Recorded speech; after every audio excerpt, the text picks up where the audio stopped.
The first time I experienced sleep paralysis, I was about 13 years old, and then I had that for many, many years after that, and I still experience it to this day. I thought it was the devil coming for my soul, for lack of a better way to put it.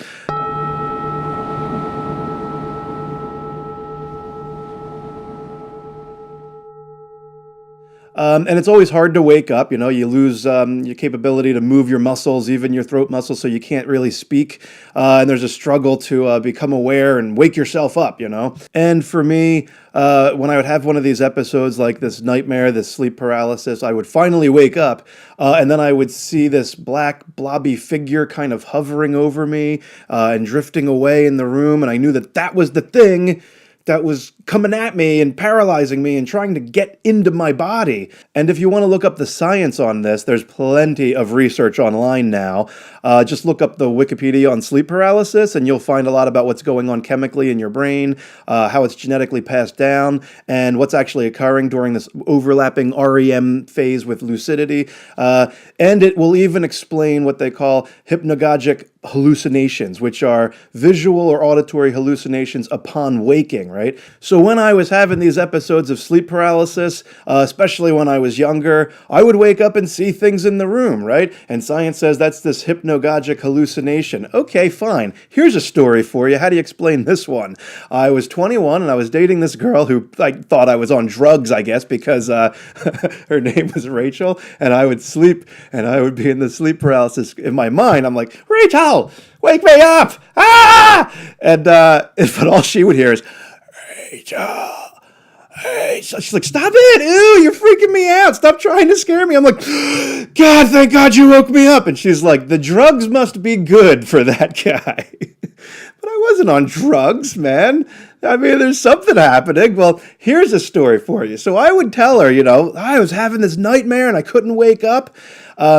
So one time, actually, I had the sleep paralysis. I woke up, I woke her up, and she saw the black blob moving out of the door that I saw. We both saw it. Go forward a couple years, I'm dating this other girl, and I'm telling her about it, and she's really analytical and scientific, and we're having this conversation. I'm like, well, what do you make of this, And she says, well, it was obviously a hallucination. And I said, okay, hallucination, how can we both have seen it? And she said, shared hallucination. It's in the science textbooks. You guys had the same sleep cycle. You were watching the same TV shows, eating the same foods, and you went to bed at the same time. So both of your independent neurological chemistry was at the exact same point at the exact same time. Wow. Science will go that far into improbability to avoid talking about the possibility of a spiritual explanation. That's where I get frustrated. And don't just think it's me that's being crazy and I'm trying to come up with a spiritual explanation for sleep paralysis because of being a medium. Hey, man, there is literally a spiritual explanation for sleep paralysis in every single culture the world over throughout recorded history, okay? Every culture, even if they didn't have any interaction with each other, all independently have arrived at a terminology and a philosophy about sleep paralysis that includes a bad spirit coming to interact with you.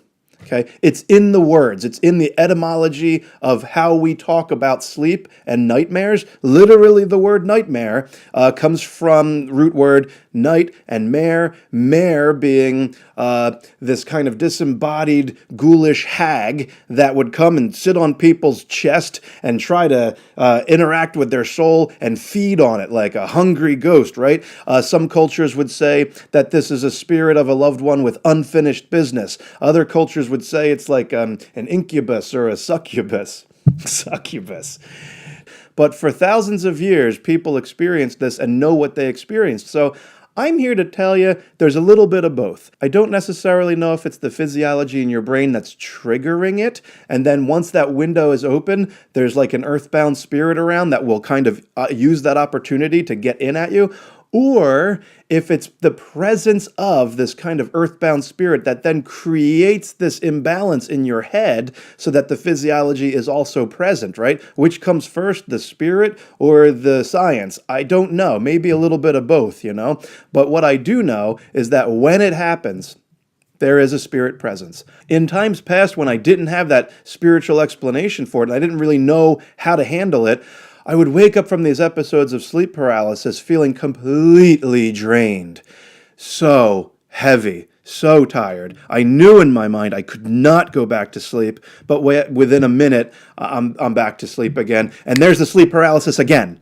Okay? And it would keep happening until I trained myself that I knew I had to turn on the lights, leave the bedroom, and go watch TV. Even if it's 3 in the morning, 3:30 in the morning, watch TV for half an hour, 40 minutes, and it would reset my brain in a way, give me something to watch and digest, that when I would go back to sleep, I'd fall asleep for the rest of the night without the sleep paralysis, you know? So what I can tell you from experience is that once it happens to you, I think you're more prone to having it happen again, unfortunately.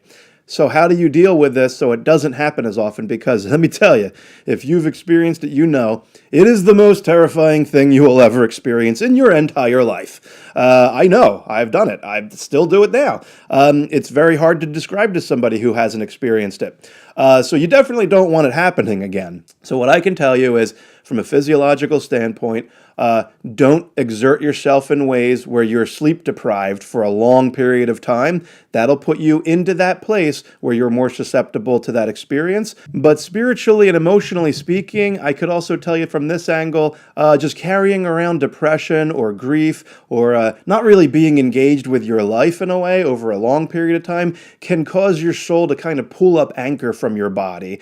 And it makes it so that your head is an easier place for a spirit to get a foothold on during the sleep cycle. And you just need to be honest with yourself. We all go through challenging parts of life where maybe you're just miffed, man, and you're just walking around like, I sure could use a vacation from planet Earth, It happens. Happens to all of us. And carrying around that attitude, even if you don't express it and you just kind of keep it private in the background of your mind, will make you more susceptible to sleep paralysis.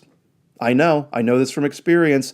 So it's not just a physiological thing. It actually pulls up the anchor of your soul from your body. And during the sleep cycle, you're drifting a little bit. And there's that entrance point. There's that opportunity that if someone in spirit who's, they call it like a hungry ghost, right? Unfinished business, or they want to suck off that energy of the physical world, you're an opportunity. You're an open vessel at that point.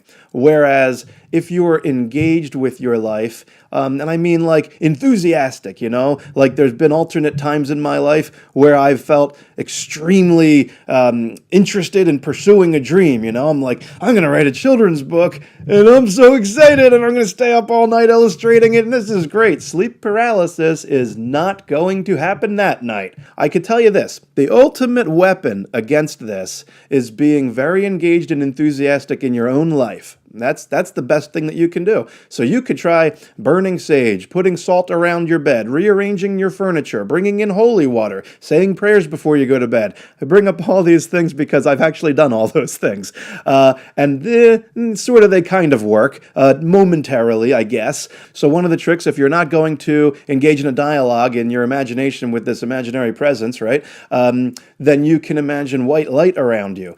Create an aura of white light around your body, just in your mind's eye, or even just as you're sitting there with your eyes open, imagine that your skin is just glowing, right? And it's glowing all around you, and it's creating this white, radiant aura. And the more you hold that aura in your mind and that radiance and that glowing, the more it starts to actually change the frequency of your brain, and your thoughts become more positive. Even if just slightly, you got a little wiggle room now, that'll help you go back to sleep. That's what you're looking to do, And if you don't just imagine it around yourself, imagine it in the room that you're sleeping in, right? So there's all this white light in the room you're sleeping in. Imagine a portal opening up on the ceiling and angels coming through and they've got baskets of white light and they're spreading their wings and they're making it go away, right? Maybe you want to open up a window and imagine they're going out the window, even if it's cold outside, blow them out the window, But if you feel too oppressed in that room, I can't tell you this enough, because when it happened to me when I was younger, there was just no bringing in that white light to that space because it was super heavy and negative. And you're drained and you gotta roll yourself out of bed and drag your feet down the hallway. Go to sleep on the couch, go to sleep in the guest room, imagine white light in that space, and it's way easier to do. So if you can actually live in a way that none of this is real and science is the way to go, do that. I think that's probably the better way. But if you're like me and your brain's set up that way anyway, you're going to have the experiences no matter what. You might want to start getting a handle on bringing in that white light and learning those kinds of things, you know. Anyway, thank you so much for watching. Tune in next week. We'll have more great videos for you. Bye.